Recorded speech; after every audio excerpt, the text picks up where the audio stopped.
I'm attorney Shaun Whitehead. How y'all doing? I'm out here for a couple reasons. I'm out here for number one and first and foremost to say condolences to the George Floyd family. I'm also out here to say condolences to the Breonna Taylor family. And I'm also out here to say Black Lives Matter. Black Lives Matter!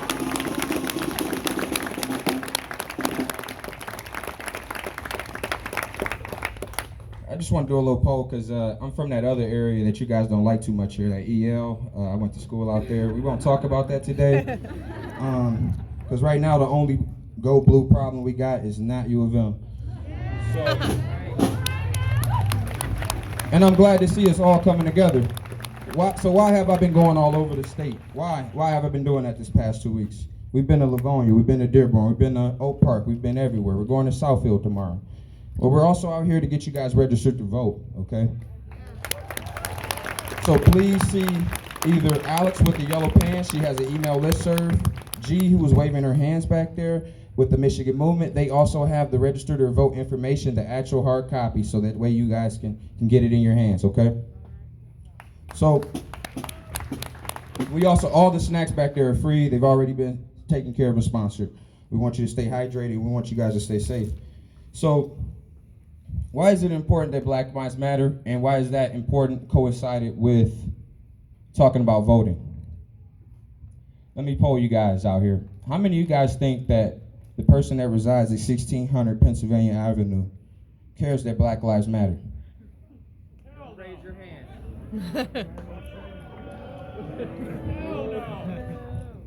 I'm here to tell you this. He is worse than the first 15 presidents combined. And they were slave owners. And why do I say that? Because he's running on a racism platform in 2020, and that's unacceptable. And so the streets are talking right now, and the streets are saying we want change.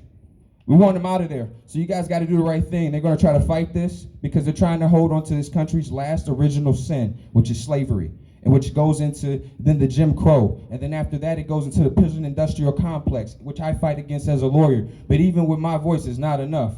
It's not enough. We need all of our white brothers and sisters. We need all of our Asian brothers and sisters. We need all of our community to come together because they're not hearing us any other way.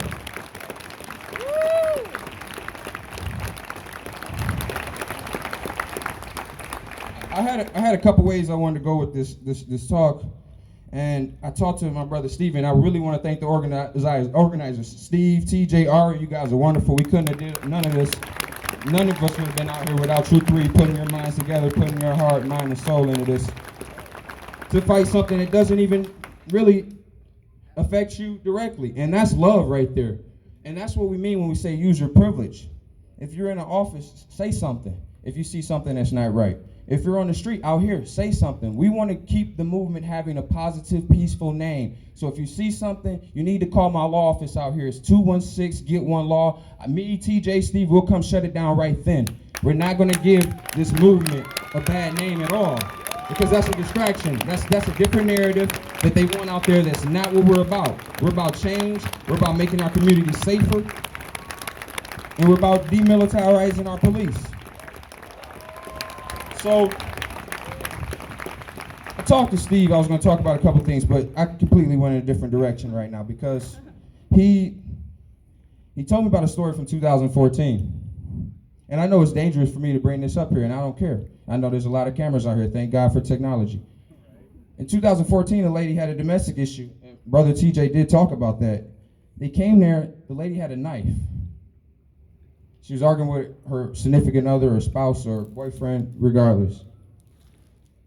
It's no reason why a cop should come there, guns drawn at all, for a woman with a knife. There's tasers, there's tranquilizers, there's a lot of other things. Shooting should not be the first option. And I know that we have a president that says looting leads to shooting, but that's BS, and that's not doing anything but getting us out here in the streets more upset.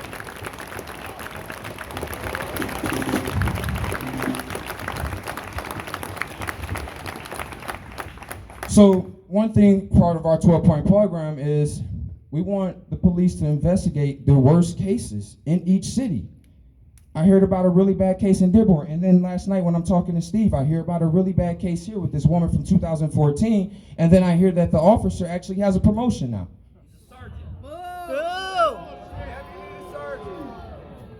How? How did that get swept under the rug?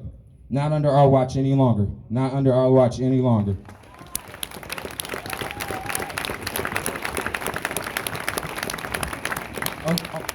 And as I close, I do want to let you guys know one other thing. There's two crises going on in this country.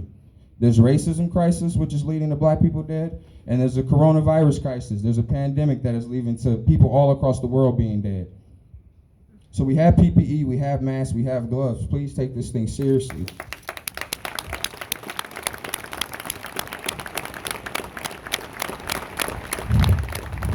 So in times like this, I think of the great leaders, right? I think of Martin Luther King, Dr. Martin Luther King, right?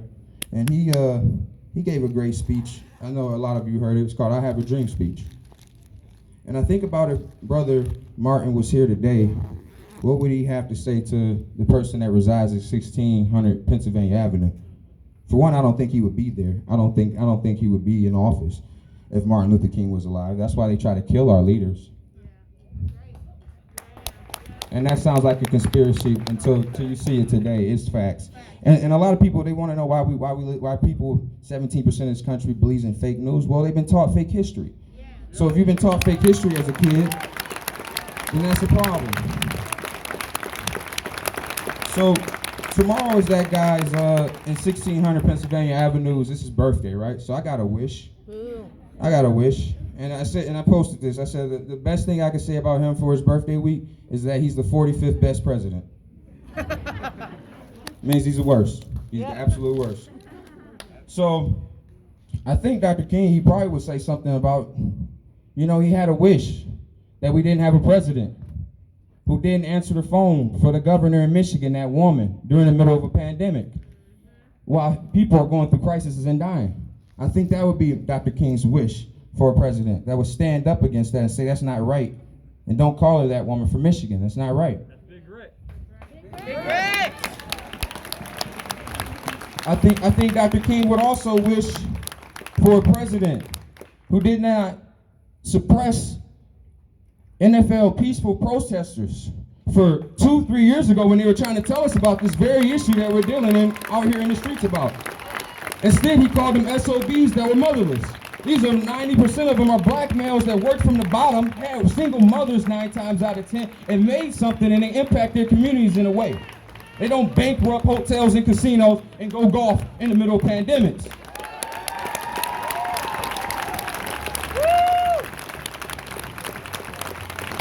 I think Dr. King would also have a wish for a president that believed Black Lives Matter.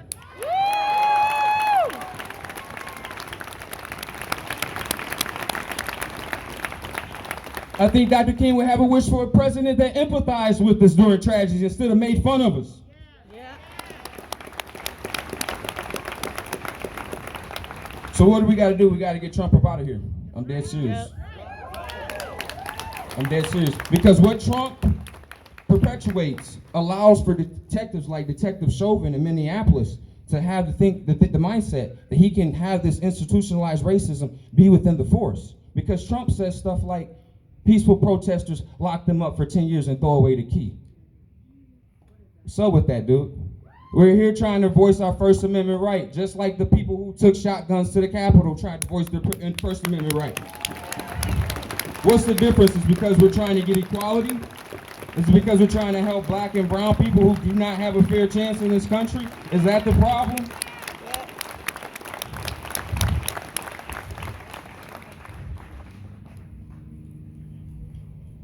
Only way this is going to change is with what you guys are doing right here. And that's making your voice heard. Right now, they're not hearing us. They're not hearing us. They're still not hearing us.